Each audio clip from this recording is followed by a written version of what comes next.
सुप्रभात, सत श्री अकाल। आप सब कैसे हैं? ऑब्वियसली सब अच्छे ही होंगे। हर बार मैं यही बोलते रहती हूँ, मैं ही बोर हो जाती हूँ। कितनी बार सोचती हूँ कि कुछ चेंज कर लिया जाए। तो लास्ट वाले वीडियो इसीलिए मैंने गाने से रिलेटेड डाली थी और डाइट से भी रिलेटेड थी। डाइट को लेकर आपकी जो क्वेरीज हैं वो आप मुझसे पूछ सकते हैं। मैं बहुत महंगी और वैसी चीज़ें ना खाती हूँ, ना आपको सजेस्ट करूँगी।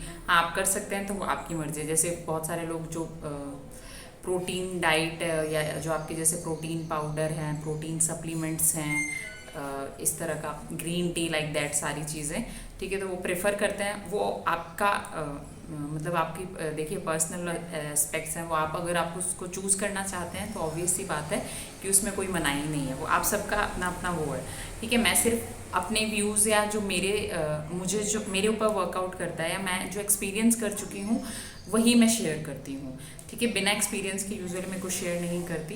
तो आज बेसिकली मैं अपने ही एक्सपीरियंस से रिलेटेड उन लोगों के लिए जो लोग, क्योंकि पेंडेमिक है, काफ़ी सारे लोग बीमार रहते हैं और बीमारी की वजह से बहुत सारे लोग बहुत ज़्यादा स्ट्रेस ले लेते हैं। क्योंकि जो मेरी सेकंड वीडियो थी डाइट से रिलेटेड वो स्ट्रेस के बारे में थी, तो उसी से रिलेटेड मैं आज आपसे शेयर करना चाहती हूँ खुद के एक्सपीरियंस भी और ये भी कि कैसे हम लोग उस चीज़ से उभर कर आ सकते हैं, ठीक है। मैं सिर्फ आपको बता सकती हूँ उसके ऊपर चलना या उससे रिलेटेड सीखना, उसको करना वो आपके ऊपर है।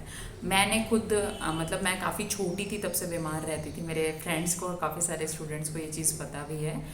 तो मैं बहुत छोटी थी, थर्ड क्लास में मैं 2 महीने तक एडमिट भी रही थी हॉस्पिटल में, ठीक है, 2 या 3 महीने तक। तो 15 ईयर्स तक तो मेरी दवाइयाँ ही चली। नाउ यू कैन इमेजिन कि कोई 1 साल या फिर 2 दिन ही कितनी बार लोग दवाई खाकर थक जाते हैं, और 15 साल तक दवाइयाँ खाना, उसके साथ साथ एडमिट रहना, injections and everything. And thank God कि ये सारी चीज़ें मुझे और भी काफ़ी सारी बीमारियाँ हुई, काफ़ी टेस्ट हुए। उसकी वजह से ये चीज़ ज़रूर है कि उस एक्सपीरियंस की वजह से मैं स्टूडेंट्स को एक्सप्लेन सही से कर देती हूँ, काफ़ी डीप में और एकदम डिटेल में। क्योंकि वो चीज़ मेरे साथ मैं अगर सपोज स्टूडेंट पूछते मैम ये टेस्ट कैसे होता है, तो वो जो सारे टेस्ट हैं वो क्योंकि मेरे ऑलरेडी हो रखे हैं तो मैं बहुत अच्छे से एक्सप्लेन कर देती हूँ। डिजीज़ से रिलेटेड मेडिसिन के बारे में भी। So thanks to God. So इसका मतलब ये नहीं क्योंकि मेरे 15 साल मेडिसिन चली तो ऑब्वियसली है कि कितने सारे बॉडी पे साइड इफ़ेक्ट्स होते हैं, इसके आप सबको बताने की ज़रूरत नहीं है। बट उस साइड इफ़ेक्ट को अपने साथ लेके चलना, आपके पास ऑप्शन नहीं होता है। आप क्या कर सकते हैं? या तो आप रोके रह लो, माय गॉड मेरे बाल झड़ रहे हैं, मेरे बाल सफ़ेद हो गए, मेरी स्किन ख़राब हो गई, मैं कम खाती हूँ, कम खाता हूँ, फिर भी मैं मोटा हो रहा हूँ। बॉडी मोटा होना, स्वेलिंग होना दोनों अलग चीज़ें, इसके ऊपर मैं अलग वीडियो बनाऊँगी। तो लाइक दिस है ना। तो ये सारी चीज़ें आप या तो कंप्लेन करते रहो अपने आप से और रोते रहो। लाइफ तो यूं ही आगे मूव ऑन आगे बढ़ती रहेगी, ठीक है। तो अब ये आपके ऊपर है कि आप उसको साथ लेके कैसे चलना चाहते हैं। अगर आप भूल सकते हैं तो वेरी गुड, ठीक है। जैसे मैं तो नहीं भूली यार, और मैं नहीं, मुझे मतलब मेरा पर्सनल बिलीफ है कि मैं जो पास्ट की चीज़ें वो नहीं भूल सकती, और उसको साथ लेके मैं खुशी से उसको साथ लेके चलूँ। It depends on you, you have both options, है ना। तो या तो आप उसको happily you can move on with that particular thing, और either you can cry with that, है ना। आप उसको लेके बैठ जाओ और फिर रोते रहो। तो मैं उस चीज़ के एक्सपीरियंस से सीख कर उसको शेयर करती हूँ पॉजिटिव मैनर में। जो मुझे लगता है कि अच्छा दवाई का ये साइड इफ़ेक्ट था, ठीक है, था तो था, है तो है, अभी भी हो रहा है तो हो रहा है, कोई बात नहीं, क्या फ़र्क पड़ता है।